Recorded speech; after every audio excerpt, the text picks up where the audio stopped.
오늘 말씀은 누가복음 7장 1절로부터 10절까지 말씀입니다. 함께 읽겠습니다. 예수께서 모든 말씀을 백성에게 들려주시기를 마치신 후에 가버나움으로 들어가시니라. 어떤 백부장의 사랑하는 종이 병들어 죽게 되었더니 예수의 소문을 듣고 유대인의 장로 몇을 보내어 오셔서 그 종을 구원하시기를 청한지라. 이에 저희가 예수께 나와 간절히 구하여 가로되 이 일을 하시는 것이 이 사람에게는 합당하나이다.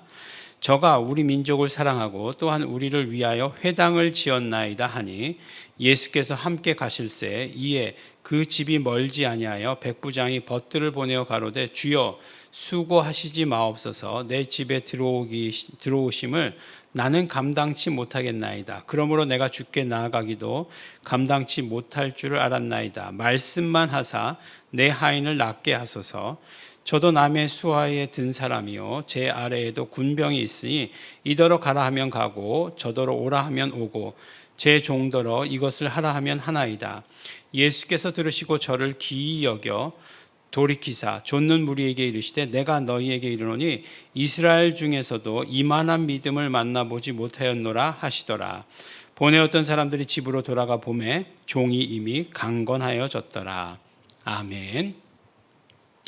네, 오늘은 백부장의 종, 백부장의 하인, 혹은 아들이라고 얘기하는 사람도 있고, 번역하기 따라서 해석하기 따라서 그렇습니다.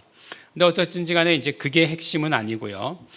이제 가버나움에 들어가셨죠. 예수님께서 항상 그 갈릴리 사역의 가장 중심지는 가버나움이었다라고 이렇게 말씀드렸죠. 가버나움에 보면 베드로의 집도 있고, 그 다음에 가버나움에는 큰 회당이 있었다라고 이렇게 얘기하지 않습니까? 근데 이제 가버나움이 이제 그 교역로, 그래서 그 가버나움에는 세리도 앉아 있었고 세관도 있었다는 거죠. 그 교역로 중간에 있었기 때문에 굉장히 이제 좀 발달할 수밖에 없는 그런 곳이었죠. 근데 이제 백부장이 이제 어떤 일을 했느냐? 그러니까 지금 사실 유대인들의 환심을 사기 위해서 헤롯 왕이 했던 것은 성전을 지은 것이었죠. 유대인도 아니잖아요, 헤롯은. 근데 이제 어쨌든지 간에 그 분봉왕이죠.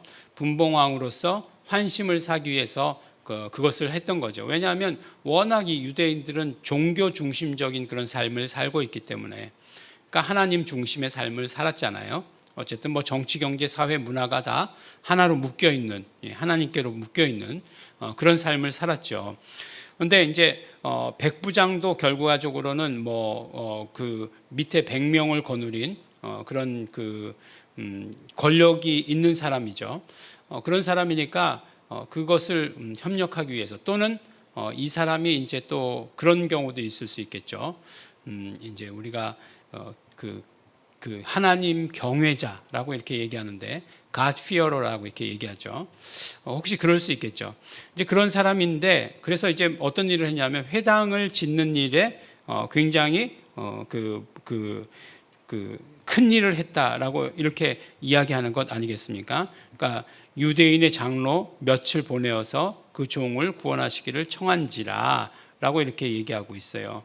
그러니까 우리 민족을 사랑하고 우리를 위하여 회당을 지었나이다. 이 사람에 대해서 이렇게 소개하지 않습니까? 그러니까 이런 일을 한 백부장의 종인이 예수님께 사람을 보내가지고 유대인들이겠죠. 좀 치료해달라고 하면 되지 않겠습니까? 라고 이렇게 얘기하는 거예요. 그런데 이제 그 집이 멀지 않았다고 예수님께서 얘기하고 계세요. 가버나움이니까. 백부장이 벗들을 보내어 가로되 주여 수고하지 마옵소서. 내 집에 들어오심을 나는 감당치 못하겠나이다. 이렇게 얘기하고 나서 결국 무슨 말씀이에요? 그 백부장이 하는 얘기는 나도 수하에 사람이 있어서 명령만 하면 그대로 움직이니까 예수님께서도 말씀만 하시옵소서. 그러면 그대로 되지 않겠습니까? 라고 이렇게 얘기하는 거예요. 그러니까 예수님의 그 대답이 뭐냐면 이스라엘에서 이만한 믿음을 만나보지 못했다라고 하시는 것이 예수님의 결론이죠. 예수님의 말씀이에요. 그리고 치료는 어떻게 되었죠? 이루어졌죠. 여기서 말씀하는 믿음에 대한 이야기인지는 다 알겠어요. 그죠? 어떤 믿음에 대한 이야기일까요? 그러니까 단순히 이야기하면 그렇죠. 예수님의 말씀에 대한 전적 신뢰라고 이렇게 얘기할 수 있겠죠. 그다음에 어떤 예수님의 권위에 대한 전적 신뢰, 그런 믿음이라고 얘기할 수 있겠죠. 왜냐하면 저분이 얘기만 하면 뭐 다 돼. 뭐 옛날에 뭐 그런 얘기가 있지 않습니까? 뭐 누가 그랬다. 뭐 이런 얘기잖아요. 호치민이 그랬다. 그러면 이제 다 되는 것처럼 뭐 예수님이 말씀하시면 다 되는 것으로 이렇게 생각했던 거죠. 그런데 사실 이 말씀을 들으면서 이 믿음이 어떤 믿음에 가장 가까울까를 한번 생각을 해봤어요. 근데 우리가 사실은 예수 이름을 믿는 믿음에 사실 굉장히 가까워요. 이게 무슨 말씀이냐면 백부장의 믿음이라고 하는 것은 예수님의 부재 가운데서 예수님의 임재를 경험하는 믿음이에요. 예수님이 거기 계시지 않더라도 예수님이 거기 계신 것과 똑같은 그런 어떤 그 함께 하심을 경험하는 믿음이 백부장의 믿음이에요. 그런데 우리 예수 이름을 믿는 믿음이라고 하는 것이 무엇이죠? 결국 예수 이름이라고 하는 것은 예수님의 부재 가운데 예수님의 임재를 경험하는 믿음이 예수 이름을 믿는 믿음이에요. 제자들도 그렇고 모두 마찬가지죠. 물론 성령님의 완전한 하나님의 한 분의 인격이신 성령님께서 우리와 함께 하시죠. 그렇기 때문에 성령님께서 우리와 함께 하시는 것이 하나님이 우리와 함께 하신다고 말씀드릴 수 있지만 그 모든 것들이 예수 이름을 가지고 오신 성령님이시기 때문에 예수 이름으로 함께 하시는 성령님이시다라고 이렇게 말씀할 수 있는 거죠. 그래서 어쨌든지 간에 이 믿음은 어떤 믿음을 닮았느냐? 그렇죠. 예수 그리스도께서 계시지 않는 상황 가운데서도 예수 그리스도의 임재를 경험하는 믿음. 우리가 지금 이야기하는 예수 이름을 믿는 믿음과 굉장히 닮은 믿음이죠. 예.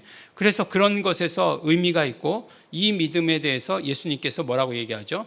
이 믿음이 진짜 큰 믿음이다라고 이렇게 말씀하는 것 아니겠어요? 이스라엘에서 이만한 믿음을 본 적이 없다라고 말씀하시는 것 아니겠습니까? 그래서 이 백부장의 믿음이 정말로 그런 훌륭한 믿음이다라고 하는 것과 동시에 이 믿음은 우리에게 말씀해 주는 바가 크다.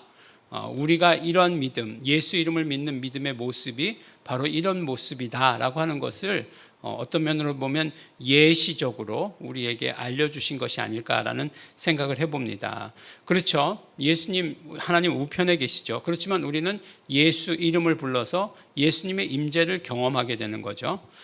그것을 우리는 믿음이라고, 예수 이름을 믿는 믿음이라고 이야기하고 있고, 또 성경은 예수 이름을 믿는 믿음을 무척이나 강조하고 있다는 그 사실을 우리가 알아야 되는 거죠. 그래서 실제로 사도행전에서는 그렇죠. 사도행전에서는 예수님의 부재에 대해서 사실은 그렇게 염려하지 않아요.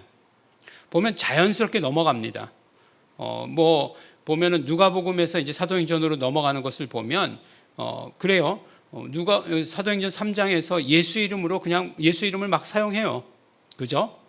그러니까 뭐 중간에 뭐 어떤 설명도 없죠. 그냥 막 사용해요. 그러니까 이런 어떤 그 부재에 대한 그런 어떤 그 설명이나 뭐 이런 것들이 없어요. 오히려 예수님의 부재에 대해서 설명하고 그 다음에 그것에 대해서 이런 일이 일어날 것이다라고 얘기하는 것은 요한복음이에요. 요한복음 정말 뭐 내가 어디로 가는 것을 너희가 묻는 자가 없도다라고 이렇게 시작해서 요한복음 14장부터 해서 17장까지 예수님의 부재에 대해서 어떻게 해야 되는가 하는 것을 말씀하고 있는 것이 요한복음이잖아요. 그래서 내 이름으로 구하라라고 하시는 것, 내 이름으로 기도해라라고 하는 이런 모든 것들이 나와 있는 것, 이것이 바로 요한복음 14장에서 16장까지죠. 아버지께서 주신 내 이름으로, 아버지께서 내게 주신 이름으로 저희를 보존하여 주시옵소서 라고 하는 그런 결론이 요한복음의 결론이고, 누가복음, 사도행전은 정말 예수님의 부재에 대한 그런 어떤 인식이 없다는 거예요. 바로 이러한 어떤 백부장의 믿음 같은 그런 믿음이 그 바로 기저에 흐르고 있는 것을 우리가 보게 되는 거죠. 이 사람의 믿음이 왜 좋은지를 우리가 알아야 됩니다. 그리고 이 사람의 믿음이 어떠한 믿음이라고 하는 사실을 우리가 알아야 되는 거죠. 물론 뭐 우리가 처음에 말씀드렸던 대로 예수님의 권위를 인정하는 믿음, 굉장히 좋은 믿음이죠. 그런데 여기서 조금 더 나아가서 그렇구나, 예수 이름을 믿는 믿음이 이러한 믿음이구나 하는 사실을 우리가 깨닫고, 그래서 우리가 예수 이름을 믿는 믿음을 사용하시는 그런 우리 성도 여러분들이 그러면 정말 이스라엘에 아니 대한민국에 아니 전 세계적으로 이만한 믿음을 내가 보지 못하였도다라고 칭찬해 주시는 그 칭찬의 말씀을 경험할 수 있을 것이다라고 이렇게 생각됩니다.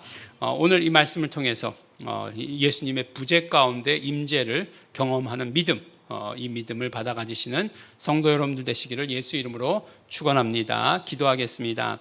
하나님 아버지 감사합니다. 백부장의 믿음을 통해서 우리가 예수 이름을 믿는 것이 어떠한 것인가 하는 것을 깨닫게 해주셔서 너무나 감사하고 감사합니다. 우리 예수 이름을 믿어서 예수님의 임재하심, 함께하심, 역사하심을 매일매일 삶에서 경험하는 자들 될 수 있도록 축복하여 주시옵소서. 감사드립니다. 예수님 이름으로 기도드렸습니다. 아멘. 그러므로 우리 이 시간에 기도하실 때 성령님 역사하여 주시어서 우리 정말 예수 그리스도의 부재를 임재로 만드는 그 예수 이름을 매일매일 삶 가운데서 부르게 하여 주시옵시고 예수 이름을 믿는 믿음 가지고 살게 하여 주시옵소서. 그래서 예수님 함께 하시는 그 증거들을 우리 삶에서 마음껏 보게 하시옵소서. 다 같이 통성으로 기도하시겠습니다.